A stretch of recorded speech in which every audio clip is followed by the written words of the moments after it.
ಗಾಯದ ಸಮಯದೇ ಆಶ್ವಾಸವಾದೆ ನೀ, ಭಾರದ ಈರುಳಲ್ಲಿ ಬೆಳಕಾಗಿ ಬಂದೇನೆ. ಗಾಯದ ಸಮಯದೇ ಆಶ್ವಾಸವಾದೆ ನೀ, ಭಾರದ ಈರುಳಲ್ಲಿ ಬೆಳಕಾಗಿ ಬಂದೇನೆ. ನೀ ನನ್ನ ಪ್ರೀತಿಸಲು ನಾ ಯೋಗ್ಯನೋ ರಾಜ, ನೀ ನನ್ನ ನೆನಸಲು ನನ್ನ ಮನೆ ಎಷ್ಟೊಂದು. ನೀ ನನ್ನ ಪ್ರೀತಿಸಲು ನಾ ಯೋಗ್ಯನೋ ರಾಜ, ನೀ ನನ್ನ ನೆನಸಲು ನನ್ನ ಮನೆ ಎಷ್ಟರದು. ಏನು ಇಲ್ಲದ ನನ್ನ ನೀ ನನ್ನ ಮೇಲೆತ್ತಿದೆ, ನಿನ್ ಪ್ರೀತಿ ನೆನಸಲು ಸ್ತೋತ್ರದಿ ಹಾಡುವೆನಾ. ಏನು ಇಲ್ಲದ ನನ್ನ ನೀ ನನ್ನ ಮೇಲೆತ್ತಿದೆ, ನಿನ್ ಪ್ರೀತಿ ನನಸಲು ಸ್ತೋತ್ರದಿ ಹಾಡುವೆ ನಾ. ನಿನ್ ಪ್ರೀತಿ ನೆನಸಲು ಸ್ತೋತ್ರವ ಹಾಡುವೆ ನಾ.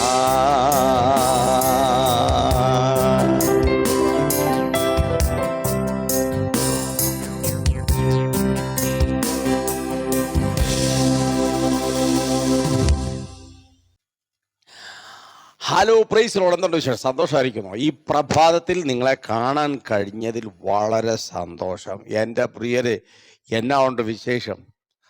സുഖമായിരിക്കുന്നല്ലോ. ദൈവം നിങ്ങളെ അനുഗ്രഹിക്കട്ടെ. ഈ 2024 ആമേൻ നിങ്ങൾ സന്തോഷമായിരിക്കുന്നതിൽ വളരെ സന്തോഷം എനിക്കും. ഞാനും കുറച്ച് ദിവസങ്ങളായിട്ട് ഓട്ടത്തിനിടയ്ക്കായതുകൊണ്ട് വീഡിയോ ഒന്നും ചെയ്യാൻ പറ്റിയില്ല. സ്തോത്രം. കഴിഞ്ഞ മിഷൻ ട്രിപ്പിലെ നമ്മുടെ സ്പീക്കർ ഒന്ന് കത്തിപ്പോയായിരുന്നു. അപ്പം അത് രണ്ടും ഒന്ന് ശരിയാക്കാൻ വേണ്ടി പോയ പോക്കാം. അതുകൊണ്ടാണ് നിങ്ങൾക്ക് മെസ്സേജ് ഇടാൻ പറ്റാതിരുന്നത്. കാരണം ഈ സ്പീക്കർ കത്തിപ്പോകാൻ കാര്യം എന്ന് പറഞ്ഞു കഴിഞ്ഞാൽ, അത് ഈ നമ്മുടെ സ്പീക്കർ എന്ന് പറഞ്ഞാൽ ചെറിയ 2 സ്പീക്കറാണ്. അത് ഒരു 300 പേർക്ക് അത് മതി. അങ്ങനെ 300 പേർക്കുള്ള പറ്റത്തില്ല, 300 പേർക്കൊക്കെ അത് മതി. ഈ 300 പേരിലധികം ആളുകൾ വന്നു കഴിയുമ്പം ഇങ്ങനെ ആൾക്കാർ പുറകിലോട്ടിരിക്കുകയല്ലേ. അപ്പം വന്നു കഴിയുമ്പോഴത്തേക്ക് ഇത് പുറകിലോട്ട് ശബ്ദം എത്തത്തില്ല. അപ്പം അങ്ങനെ വരുമ്പോൾ നമ്മൾ എന്ത് ചെയ്യും? ഓളിയോ അങ്ങ് കൂട്ടും. ഓളിയോ അങ്ങ് കൂട്ടി ഒരു പരിധി കഴിഞ്ഞ് കഴിഞ്ഞാൽ ഇതിനകത്തത്തെ കോയിലെല്ലാം കത്തിപ്പോവും. അങ്ങനെ സംഭവിച്ചതാണ്. സ്തോത്രം. അതുകൊണ്ട് ഇനിയുള്ള നമ്മുടെ മീറ്റിങ്ങുകളിൽ, മിഷൻ ട്രിപ്പുകളിൽ ദൈവമേ ആളുകൾ കൂടരുതേ എന്ന് പ്രാർത്ഥിക്കേണ്ട. അടിച്ചു പോയാലും പ്രശ്നമില്ല, ആളുകൾ ഇഷ്ടം പോലെ വന്നോട്ടെ, സുവിശേഷം കേൾക്കട്ടെ.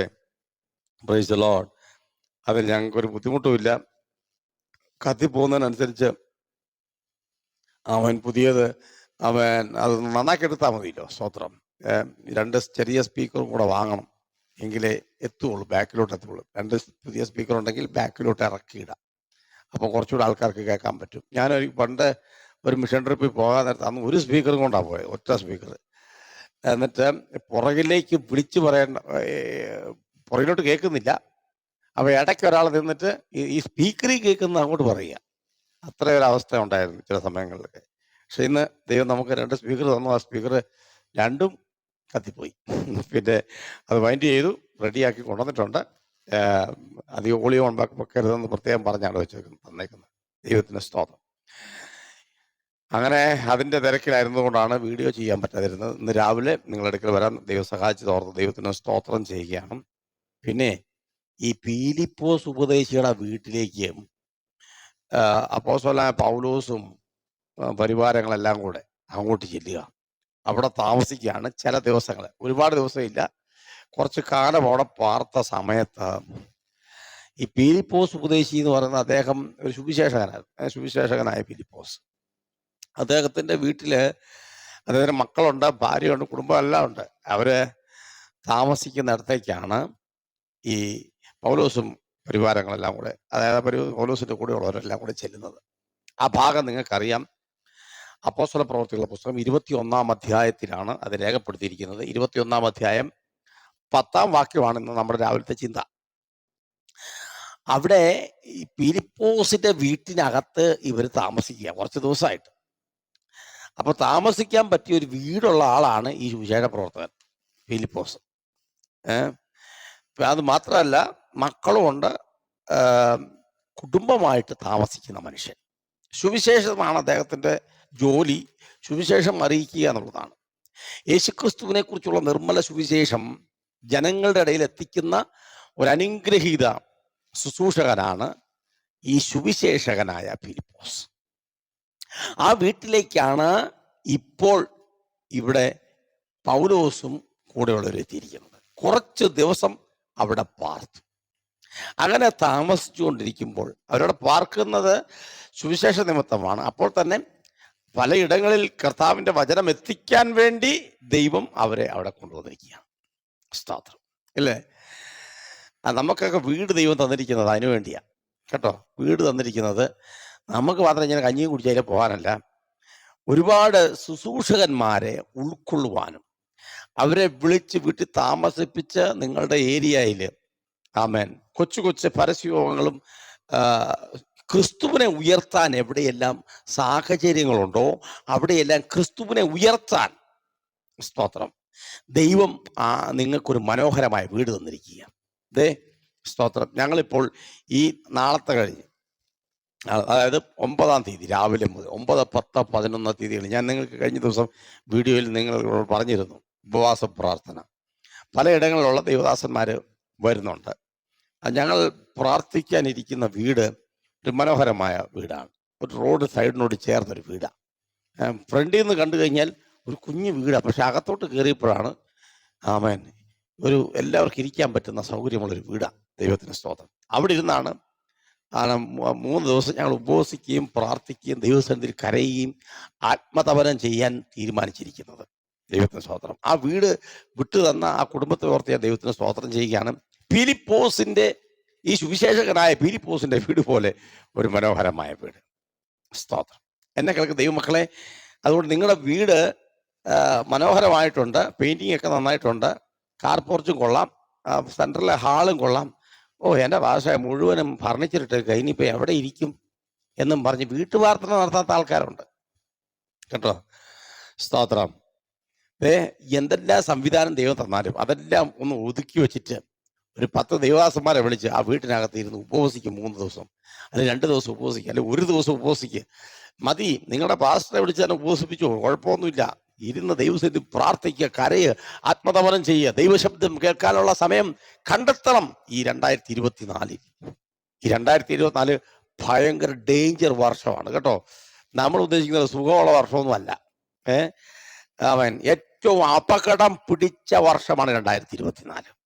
അതുകൊണ്ട് ഒരുപാട് പ്രാർത്ഥിക്കുകയും ഒരുപാട് ദൈവസന്നിധിയിൽ നിൽക്കുകയും ചെയ്യുന്നവർക്ക് മാത്രമേ 2024 ക്രോസ് ചെയ്ത് 25 പോകാൻ പറ്റൂ. സ്തോത്രം. അതുകൊണ്ട് വളരെ പ്രാർത്ഥന ആവശ്യമാണ്. വളരെ പ്രസംഗം ആവശ്യമാണെന്നല്ല ഞാൻ പറഞ്ഞത്, വളരെ പ്രാർത്ഥന ആവശ്യം. ഇങ്ങനെ പ്രാർത്ഥിച്ചുകൊണ്ടിരിക്കുമ്പം ഈ വീട്ടിലേക്ക് അഗബോസ് എന്ന് പേരുള്ള ഒരുത്തം വരിക. നമുക്കത് വായിച്ചാലോ? 21-ാം അധ്യായം അതിൻ്റെ 10-ാമത്തെ വാക്യം. ഞങ്ങൾ അവിടെ വളരെ ദിവസം പാർത്തിരിക്കുമ്പോൾ അഗബോസ് എന്ന ഒരു പ്രവാചകൻ യഹൂദിയിൽ നിന്ന് വന്നു. അവൻ ഞങ്ങളുടെ അടുക്കൽ വന്ന് പൗലോസിന്റെ അരക്കച്ച എടുത്ത് തൻ്റെ കൈകാലുകളെ കെട്ടി, ഈ അരക്കച്ചയുടെ ഉടമസ്ഥനെ യഹൂദന്മാർ യെരൂശലേമിൽ ഇങ്ങനെ കെട്ടി ജാതികളുടെ കയ്യിൽ ഏൽപ്പിക്കും എന്ന് പരിശുദ്ധാത്മാവ് പറയുന്നു എന്ന് പറഞ്ഞു. കേട്ടോ, പരിശുദ്ധാത്മാവ് പറയുന്നു. ഞാൻ പറഞ്ഞല്ലോ, ഈ വർഷം തുടങ്ങിയപ്പോൾ ഞാൻ പറഞ്ഞു, പരിശുദ്ധാത്മാവിന് സമയം കൊടുക്കുന്ന വർഷമാക്കി മാറ്റണം. അഗബോസ് എന്ന പ്രവാചകൻ യഹൂദിയിൽ നിന്ന് വന്നു. ആര് വിളിച്ചിട്ട് വന്നു എന്നറിയില്ല, ആരാണ് കൊണ്ടുവന്നെന്നറിയില്ല. യഹൂദിയിൽ നിന്ന് ദൈവശബ്ദം കേട്ട ഒരു മനുഷ്യൻ ആ ദൈവശബ്ദം ആർക്ക് വേണ്ടിയുള്ളതാണോ അവനെ തേടി അവരിയ്ക്കുന്ന വീട്ടിനകത്തേക്ക് വന്നു.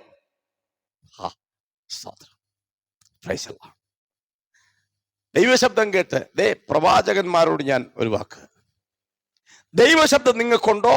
വണ്ടി എടുത്ത് ആ ഇരിക്കുന്ന ആൾ എവിടെയാണോ അവിടെ പോയിട്ട് അദ്ദേഹത്തോട് ദൈവശബ്ദം അറിയിക്കണം. യഹൂദിയിൽ നിന്ന് ഒരു മനുഷ്യൻ വരിക ഇങ്ങോട്ട്, യഹൂദിയിൽ നിന്ന് വളരെ ദൂരം യാത്ര ചെയ്ത് ദൈവശബ്ദം ക്യാരി ചെയ്ത് ദൈവശബ്ദം കയ്യിലെടുത്തുകൊണ്ട് പൗലോസിനോടുള്ളതാണ്. പക്ഷെ ഈ പൗലോസ് ആരാന്നോ പത്രോസ് ആരാന്നോ അറിയാത്ത ഒരു മനുഷ്യനെന്നാണ് എൻ്റെ ചിന്ത. അതുകൊണ്ടാണ് ഈ അരക്കച്ച എടുത്തിട്ട് പറഞ്ഞു, ഇതിന്റെ ആളാരാണ്, ഇതിന്റെ ആളാരാ, ഈ അരക്കച്ചയുടെ ആളാരാ? സ്തോത്രം. ഇത് ആരുടെയാണോ അദ്ദേഹത്തെ, എന്നിട്ട് എങ്ങനെ അദ്ദേഹം സിംബോളിക്കലായിട്ട് അവിടെ അത് നടത്തി കാണിക്കുക. എന്നാ സംഭവിക്കാൻ പോകുന്നത്? ഉടമസ്ഥനെ യഹൂദന്മാർ യെരൂശലേമിൽ ഇങ്ങനെ കെട്ടി ജാതികളുടെ കൈ തന്നെ കെട്ടി, കണ്ടാ, കാണിച്ചു, ഡെമോൺസ്ട്രേഷൻ കാണിച്ചു കൊടുക്കുക. ഒരു ദൂത് ഡെമോൺസ്ട്രേഷനിലൂടെ കൈമാറുക. എന്നിട്ട് അതിന്റെ എൻഡിൽ പറഞ്ഞ വാക്ക് നിങ്ങൾ ശ്രദ്ധിച്ചോ, പരിശുദ്ധാത്മാവ് പറയുന്നു. എന്തിനായി രാവിലെ സന്ദേശം? ദൈവം നിങ്ങളെ ഒരു ശുശ്രൂഷ ഏൽപ്പിച്ചിട്ടുണ്ടെങ്കിൽ അത് നിറപടിയായി ഈ 2024 ചെയ്യണം. ബൈബിൾ കോളേജ് പഠിച്ചില്ലേ? ഒരുപാട് പേര് ബൈബിൾ കോളേജ് പഠിച്ചിട്ട് വേറെ പണിക്ക് പോയി അല്ലേ? ഒരുപാട് പേര് ബൈബിൾ കോളേജ് പഠിച്ചിട്ട് എന്തെല്ലാം പരിപാടിക്കാ പോയത്. ഇന്ന് അവര് ദൈവസന്നിധി പോലും ഇല്ല. എന്താ കാര്യം? എന്നാ അന്വേഷിച്ചിട്ടുണ്ടോ? ആരും അന്വേഷിക്കാറുണ്ടോ? ഒരു മനുഷ്യൻ അന്വേഷിക്കാറില്ല. ദൈവത്തിന്റെ സന്നിധിയിൽ ദൈവവചനം പഠിച്ച് അവൻ അതിനുവേണ്ടി സമയം വേർതിരിച്ചു. അത് തന്നെ വലിയ കാര്യം. നിങ്ങൾക്കറിയാവോ, നിങ്ങൾ പഠിക്കുമ്പോൾ നിങ്ങൾക്ക് വേണ്ടി ഭക്ഷണത്തിന് വേണ്ടി, നിങ്ങൾക്കൊരു നേരത്തെ ബൈബിൾ സ്കൂളിലെ പഠനത്തിന് വേണ്ടി, ഭക്ഷണത്തിന് വേണ്ടി ആരൊക്കെയോ സഹായിച്ചിട്ടുണ്ട്. അവരെ, ആ ബൈബിൾ കോളേജുകാരെ. സ്തോത്രം. എന്തിനാണെന്നറിയോ? നിങ്ങൾ ഒരു ശുശ്രൂഷകനായിട്ട് നാളെ വരും എന്നുള്ള ചിന്തയിലാണ്. ആമേൻ. പക്ഷെ സംഭവിച്ചത് തന്നെ, ഒരുപാട് പേര്, ഞാൻ ഒരിക്കൽ ഒരു സ്തോത്രം സ്ഥലത്ത് ചെന്നപ്പോൾ അവിടെ ഒരാൾ പൊറോട്ട അടിച്ചുകൊണ്ടിരിക്കുന്നു. പൊറോട്ട BTH പഠിച്ചതാണെന്ന് പറഞ്ഞത്. അദ്ദേഹത്തെ സാഹചര്യമായിരിക്കും. ഞാൻ അദ്ദേഹത്തെ കുറ്റപ്പെടുത്തുകയല്ല കേട്ടോ, ഒരിക്കലും അങ്ങനെ ചിന്തിക്കരുത്, കുറ്റപ്പെടുത്തുകയല്ല. ആമേൻ. ഇപ്പൊ ജോലിയോടുകൂടി സുവിശേഷ വേല ചെയ്ത് തെറ്റാണോ? അല്ല, അല്ല, ജോലിയോടുകൂടി തന്നെ സുവിശേഷ വേല ചെയ്തു. പക്ഷെ അദ്ദേഹം എന്നോട് പറഞ്ഞത്, ഞാൻ ഈ ബൈബിള് വായിച്ചിട്ട് 10-15 വർഷമായെന്നാ പറഞ്ഞത്. അത്രയ്ക്കും പുറകോട്ട് പോയൊരു മനുഷ്യൻ. സ്തോത്രം. ജോലിയോടുകൂടെ സുവിശേഷ വേല ചെയ്യുന്നത് തെറ്റൊന്നുമല്ല കേട്ടോ. അത് തെറ്റൊന്നുമില്ല, ഒരു തെറ്റുമില്ല. അമേരിക്കയിൽ ജോലിയോടുകൂടി സുവിശേഷ വേല ചെയ്യാം, ഇന്ത്യയെ പറ്റിയാണെന്ന് ചിന്തിക്കണ്ട. എന്തെങ്കിലും ജോലി ചെയ്തു, കുഴപ്പമൊന്നുമില്ല. സ്തോത്രം. ജോലിയോടുകൂടെ ചെയ്തു സുവിശേഷ വേല. ഇവിടെ ഇത്രയും പണം നമുക്ക് വേണ്ടി മുടക്കി അവർ നമ്മളെ പഠിപ്പിച്ച് ഗ്രാജുവേറ്റ് ചെയ്ത് നമ്മൾ ഫീൽഡിൽ ഉണ്ടാകുമെന്ന അവരുടെ പ്രതീക്ഷ. പക്ഷേ പലരെയും ഫീൽഡിൽ കാണാതെ വരുമ്പോൾ അവർക്കുണ്ടാകുന്ന വേദന എത്രയായിരിക്കും? ദൈവം തമ്പുരാനുണ്ടാകുന്ന വേദന എത്രയായിരിക്കും? സ്തോത്രം. എന്നെ കേൾക്കുന്ന ദൈവമക്കളെ, അതുകൊണ്ട് എത്രയും പെട്ടെന്ന് 2024 നിങ്ങൾ ശുശ്രൂഷയിലൂടെ മടങ്ങി വരണം. ഇപ്പൊ താൽക്കാലികമായി ചെയ്യുന്ന ഈ പണിയൊക്കെ അത് താൽക്കാലികമായിട്ട് തന്നെ വെച്ചാൽ മതി. സ്തോത്രം. നിങ്ങളുടെ ജോലി അതല്ല, നിങ്ങളുടെ പ്രധാനപ്പെട്ട ജോലി, ലോകത്തിലെ, ഞാൻ എപ്പോഴും പറഞ്ഞൊരു കാര്യമാണ്, ലോകത്തിലെ ഏറ്റവും നല്ല ജോലി എന്ന് പറയുന്നത് സുവിശേഷ വേലയാണ്. അത് കഴിഞ്ഞിട്ടേ ഉള്ളൂ ബാക്കി എല്ലാം എല്ലാം എല്ലാം കേട്ടോ. അല്ലാതെ ഞാൻ നല്ല ജോലി ഉണ്ടായിരുന്നു അത് രാജിവെച്ചാൽ കർത്താവിന് വിലയ്ക്ക് ഇറങ്ങിയെന്ന് മിണ്ടിയേക്കരുത്. നാണക്കേടാ അത്. നമ്മൾ എന്നാ പറഞ്ഞു പഠിപ്പിക്കുന്ന നാട്ടുകാർക്ക് മനസ്സിലാവും. അതുകൊണ്ടാണ് പ്ലീസ്. സ്തോത്രം. ഒരു പണിയില്ലാത്തവന്റെ പണിയല്ല സുവിശേഷ വേല. ഇത് മഹനീയമായൊരു ശുശ്രൂഷയാണ്. സ്തോത്രം. ഇത് ചുമക്കുന്നവനെ ഇത് ചുമക്കും. അതാ പറ്റുക. ആമേൻ. ഒരത്ഭുതം. എന്നെ കേൾക്കുന്ന ദൈവമക്കളെ, അഗബോസ് വരിക. പ്രവാചകനായ അഗബോസ് വന്ന് ആത്മാവിൽ പ്രവചിക്കുകയാണ്. ഇതാരാണ് ഈ അരക്കച്ചയുടെ ഉടമസ്ഥൻ? അവനെ ഇതുപോലെ കെട്ടി യെരൂശലേമിലേക്ക് കൊണ്ടുപോകും. എന്നാ പ്രവചനം അല്ലേ? ആമേൻ. അഗബോസ് വന്ന് പ്രവചിക്കുമ്പോൾ ആമേൻ, ഈ പെമ്പിള്ളേരും എല്ലാം അവിടെ ഉണ്ട്. ആരുടെയാ? ഫിലിപ്പോസിന്റെ മക്കളൊക്കെ അവിടെ ഉണ്ട്. എല്ലാം ആത്മാവിനാൽ പ്രവചിക്കുന്ന പിള്ളേരാണ്. മക്കളെ കുറിച്ച് ഞാൻ ഒരു പ്രാവശ്യം പറഞ്ഞിട്ടുള്ളതാ സന്ദേശത്തിൽ. എന്നെ കേൾക്കുന്ന ദൈവമക്കളെ, ഈ രാവിലെ നിങ്ങളൊരു അഗബോസായിട്ട് മാറണം. നിങ്ങൾ ഒരു അഗബോസായി മാറണം. ഒരുപാട് പേര് ഫെയിലായി വീട്ടിൽ കുത്തിയിരിക്കുക. ഒരുപാട് പേര് എന്നാ ചെയ്യേണ്ടെന്നറിയാതെ അനങ്ങാതെ സ്റ്റക്കായിട്ട് നിൽക്കുക മിനിസ്ട്രിയിൽ. നിങ്ങൾക്കൊരു അഗബോസാകാൻ പറ്റുമോ? സ്തോത്രം. ദൈവം നിങ്ങളെ ശുശ്രൂഷ ഏൽപ്പിച്ചിട്ടുണ്ട് അല്ലേ? ഒരു 10-15 വർഷം മുമ്പൊക്കെ എന്നാ മിനിസ്ട്രി ആയിരുന്നു. ഒരു 20 വർഷം മുമ്പ് നിങ്ങൾ ആലോചിക്കുക എന്തായിരുന്നു? തീപ്പൊരിയായിരുന്നു. ഇപ്പോഴോ വെറും ചാരം. സ്തോത്രം. ഊതിക്കേ, ശരിക്കൊന്ന് ഊതിക്കേ. ഒരു ചെറിയ കനലകത്ത് എവിടെയോ ഉണ്ട്. ചാരം മൂടിയതാ, വേറെ പഠിക്കാമെന്നില്ല. ചാരം മൂടിയതോ. ഇന്ന് രാവിലെ ആ ചാരം ഒന്ന് ഊതി മാറ്റാവോ? ഊതി മാറ്റാവോ? എങ്കിൽ പരിശുദ്ധാത്മാവ് സംസാരിക്കാൻ തുടങ്ങും. ആ വാക്യത്തിന്റെ എൻ്റെ ഇങ്ങനെ എഴുതിക്കുന്നത്, എന്ന് പരിശുദ്ധാത്മാവ് പറയുന്നു. കേട്ടോ. സ്തോത്രം.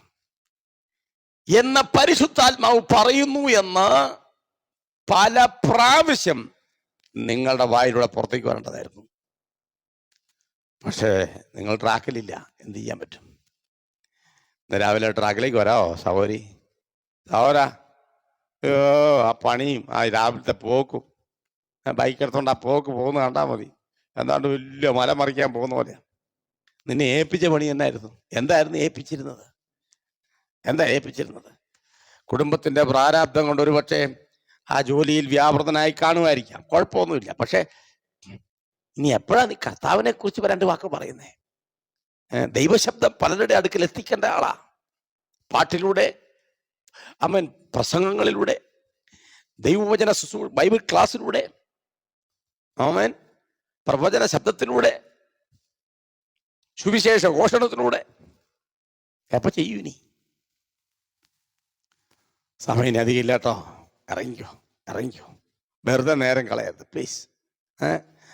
ഏതെങ്കിലും സംവിധാനത്തിന് വേണ്ടി ലൈഫ് കളയരുത്. കർത്താവിന് വേണ്ടി ലൈഫ് കളഞ്ഞു. സ്തോത്രം. വേറെ എന്തെങ്കിലും കെട്ടിപ്പടുക്കാൻ വേണ്ടി ലൈഫ് കളയുകയാണെങ്കിൽ, അയ്യോ, നിങ്ങളെ പോലെ അരിഷ്ടൻ ലോകത്തിൽ വേറെ ആരുമില്ല. ഏറ്റവും പുറകിലാ നിങ്ങൾ. മുമ്പിലേക്ക് വാ. ഇന്ന് രാവിലെ അതിനുവേണ്ടി തയ്യാറെടുപ്പ് നടത്തുക. ഞാൻ നിങ്ങൾക്ക് വേണ്ടി ഒരു വാക്ക് പ്രാർത്ഥിക്കാൻ പോവാം. ഒരുപക്ഷെ സുവിശേഷ വേലയിൽ പാതി വഴി നിർത്തിയ വ്യക്തിയായിരിക്കാം, ഇടയ്ക്കിടയ്ക്കൊക്കെ പോകുന്ന വ്യക്തിയായിരിക്കാം. പക്ഷെ ദൈവം നിങ്ങളൊരു ഫുൾ ടൈം മിനിസ്റ്ററായിട്ടാണ് കണ്ടിരിക്കുന്നത്. Full time minister. എപ്പോൾ എവിടെയും ഏത് നേരത്തും ഉപയോഗിക്കപ്പെടുന്ന ഒരു വ്യക്തിയാണ് ഫുൾ ടൈം ജോലിക്കാരൻ. എപ്പം വേണം റെഡിയാണ്. അങ്ങനത്തെ ഒരു മിനിസ്ട്രിയിലേക്ക് നിങ്ങൾ വരണം. ഞാൻ നിങ്ങൾക്കൊരു പ്രാർത്ഥിക്കാൻ പോവുക. കണ്ണടച്ചു. നല്ല ദൈവമേ, സ്വർഗീയ പിതാവേ, അവിടുത്തെ പുത്രരക്ഷിതമായ യേശു ക്രിസ്തുവിന്റെ നാമത്തിൽ ഒരുമിച്ച് ഞങ്ങൾ തിരുസലേക്ക് അടുത്ത് വരുന്നു. ഈ പ്രഭാതത്തിൽ കർത്താവേ, ഫിലിപ്പോസ് ഉപദേശിയുടെ വീട്ടിനകത്ത് അഗബോസ് എന്നൊരു പ്രവാചകൻ വന്ന് ദൂതറിയിച്ചപ്പോൾ കർത്താവെ, ആ ദൂതിൻ്റെ പുറകിൽ പരിശുദ്ധാത്മാവെന്ന തിരിച്ചറിവ് വായിക്കുന്ന ഞങ്ങൾക്കും കേട്ടവർക്കും ഒരുപോലെ ബോധ്യപ്പെട്ട് കഴിഞ്ഞിരിക്കുക. ഒരുപാട് പ്രാവശ്യം ഞങ്ങളെ ഫിലിപ്പോസിന്റെ പിന്നിൽ വ്യാപരിപ്പിച്ച, അഗബോസിന്റെ പിന്നിൽ വ്യാപരിച്ച ആ പരിശുദ്ധാത്മാവ് ഞങ്ങൾ ശുശ്രൂഷ ഏറ്റെടുക്കാൻ പല പ്രാവശ്യമായി ഞങ്ങളുടെ പിൻപിൽ, ഞങ്ങളോടൊപ്പം ഞങ്ങളെ ഉണർത്തിക്കൊണ്ടേയിരിക്കുകയാണ്. ഓരോ സന്ദേശം കേൾക്കുമ്പോഴും അത് ഞങ്ങളെ ഹൃദയത്തിൽ വല്ലാതെ ഉലച്ചിലുണ്ടാക്കുകയാണ്. ഇന്ന് രാവിലെ ഞങ്ങൾ സറണ്ടർ ആകുക. കർത്താവെ, ഇനി ഒരായുസ്, ഇനി ഒരു ആരോഗ്യം അങ്ങ് തരികയാണെങ്കിൽ അങ്ങയുടെ നാമത്തിന് വേണ്ടി പ്രയോജനപ്പെടാം എന്ന് താല്പര്യപ്പെടുന്ന ഈ പ്രിയപ്പെട്ടവർക്ക് കൂടി ഞാൻ പ്രാർത്ഥിക്കുന്നു. കർത്താവ് അവർക്ക് വഴികളെ മുഖാന്തരം ഒരുക്കി കൊടുക്കണമേ. ഞാൻ ഈ രാവിലെ സമയം ഇവരെ അനുഗ്രഹിച്ച് പ്രാർത്ഥിക്കുന്ന അനുഗ്രഹം മാറ്റിയിട്ട് ദൈവത്തിൻ്റെ കൃപ അവരുടെ മേൽ പകരണമേ. പ്രാർത്ഥനയോട് നന്ദി, യേശു ക്രിസ്തുവിന്റെ വലിയ നാമത്തിൽ തന്നെ, ആമേൻ. പ്രിയരെ, പിന്നെ ഈ കഴിഞ്ഞ ഇടയ്ക്ക് വയ്യാതെ ഒന്നല്ല 3 ആക്സിഡന്റ് കഴിഞ്ഞ് 4ാമത്തെ ഒരു ആക്സിഡന്റിൽ ഇങ്ങനെ കിടക്കുക, അതും കഴിഞ്ഞിട്ട് കിടക്കുക. അപ്പം അദ്ദേഹം പറഞ്ഞ ഒരു വാക്ക് ഞാനിവിടെ പറഞ്ഞ് അവസാനിപ്പിക്കാം. ഇനി എനിക്കൊരായുസ് നൽകുകയാണെങ്കിൽ, കാല കമ്പിയിട്ടേക്കാണ്, 2 കാലിലും കമ്പിയിട്ടേക്കുക, പിന്നെ ചെരിഞ്ഞ് കിടക്കാൻ പറ്റത്തില്ല, കൈ മെല്ലോട്ട് പൊങ്ങത്തില്ല, ശകലേ പൊങ്ങുള്ളൂ. വർത്താനം പറയാം, ഒരു കുഴപ്പമില്ല, നാക്കിനൊരു കുഴപ്പമില്ല, ഒരു കുഴപ്പമില്ല, ചിരിക്കാൻ കരയാം, എല്ലാം ചെയ്യാം. അവിടെ കിടന്നോണ്ട് പറയുകയാണേ, തന്നിലുദ്ദേശി ഇനി ഒരായുസ് തരികയാണെങ്കിൽ കർത്താവിന് വേണ്ടി ഓടിക്കോളാം കേട്ടോ. എനിക്ക് പിന്നെ ഇങ്ങനെയൊക്കെ കാണുമ്പോൾ ഞാൻ നല്ല വഴക്കാദ്യം പറയും, പിന്നെ സാന്ത്വനപ്പെടുത്തുള്ളൂ.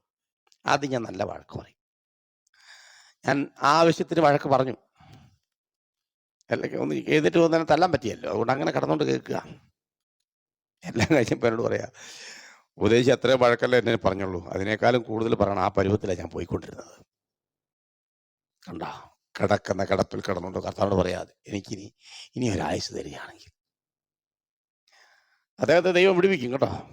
ഞാൻ പറഞ്ഞു, പേടിക്കേണ്ട, ദൈവം നിന്നെ കർത്താവിൻ്റെ വേലയിൽ മടക്കി കൊണ്ടുവരും. എന്നെ ദൈവം അങ്ങനെ ഒരു കാഴ്ച കാണിച്ചു, ഞാൻ അതോട് പറയുകയും ചെയ്തു. ഇന്ന് രാവിലെ നിങ്ങളെ കിടത്തണോ? അല്ല, കിടത്താം കേട്ടോ. മര്യാദയ്ക്ക് കൈയും കാലും ഒക്കെ ഉള്ളപ്പോഴേ ആ ബെനിഫിറ്റ് മുഴുവനും മേടിച്ച് കഴിച്ചിട്ട് ജോലി ചെയ്യാതിരുന്നാൽ, കർത്താവിൻ്റെ വേല ചെയ്യാതിരുന്നാൽ ദൈവം വിടൂല. അതുകൊണ്ട് എത്രയും പെട്ടെന്ന് വലിയ പരിക്കുണ്ടാകുന്നതിന് മുമ്പ് ശുശ്രൂഷയിലേക്ക് മടങ്ങി വാ. അതിനായി കർത്താവ് നിങ്ങളെ സഹായിക്കട്ടെ. ദൈവം നിങ്ങളെ സമൃദ്ധിയായിട്ട് അനുഗ്രഹിക്കട്ടെ.